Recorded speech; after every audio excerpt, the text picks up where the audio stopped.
અને રામને આપતી. રામ બોરા ખાઈને લક્ષ્મણને આપતા. લક્ષ્મણ નાખી દેતા. રામે પૂછ્યું કે ભાઈ લક્ષ્મણ, તું કેમ બોરા નથી ખાતો ભાઈ?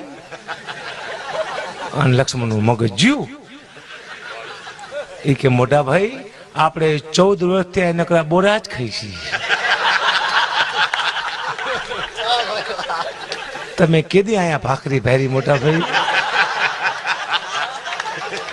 બોરા બોરા બોરા.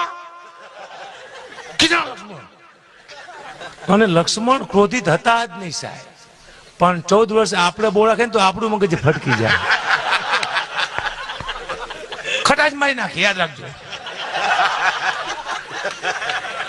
આ તો ભગવાન હતા એટલે ક્રોધિત થઈ ગયા, આપણે ગાંડા થઈ જઈએ. અને તમારા માયને આમ ન આવતું હોય તો તમે અઠવાડિયું બોરા ખાઈ જુઓ નકરા, અને જો મગજ છટકી ન જાય. હા, અને લક્ષ્મણજી મૂર્છામાં હતા અને આમ કહીને આમ જડીબુટી નાખી અને જાગી ગયા, કારણ કે એની અંદર બોરાની બાયસ આવી ગઈ. પાછા બોરા કોને નાખ્યા? માન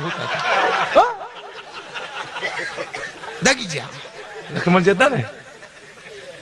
અને અયોધ્યામાં જયારે યુદ્ધ પૂરું થયું લંકામાં, અયોધ્યામાં આવીને રામે એક જ જાહેરાત કરી કે ભાઈ અયોધ્યામાં જે વેચવું હોય વેચો, બાકી કોઈ બોરા વેચતી ના નહીં. અને રામને આપતી. રામ બોરા ખાઈને લક્ષ્મણને આપતા. લક્ષ્મણ નાખી દેતા.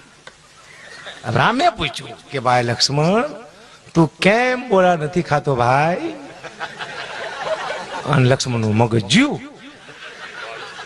એ કે મોટા ભાઈ, આપણે 14 વર્ષથી નકરા બોરા જ ખાઈ છીએ.